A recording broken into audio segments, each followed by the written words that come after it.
Although there are many definitions for a hazard, the most common one when talking about work health and safety is anything that can cause damage, harm, or adverse health effects on something or someone.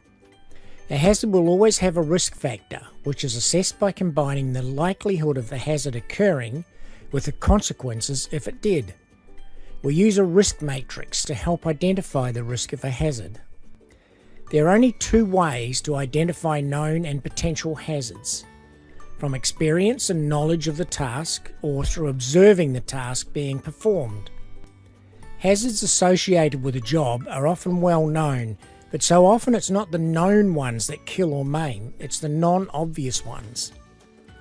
You can't possibly foresee everything that could go wrong, but should something go wrong, you'll need to prove that you've done everything reasonably practicable to identify, assess the risk of, and control any known or potential hazards. There's a hierarchy of controls matrix that's used to control hazards. Elimination is the most effective method of controlling a hazard, and it's the first measure on the hierarchy of controls matrix. For instance, we may have a hazard of falling from a height where a worker is required to retrieve an article from an elevated position and a ladder or scaffold would be unsafe to use. We reposition the article in a lower location, therefore eliminating the hazard. If elimination can't be achieved, we move to the next level, which is substitution.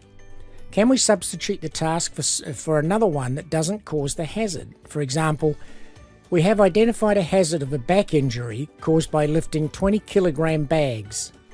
A substitution could be that the bags are reduced in size to 10 kilograms. Not possible? Then move to isolation. Can we isolate the potential hazard from the task? For instance, can we build a guard or a fence to isolate it? Still no? We move to engineering.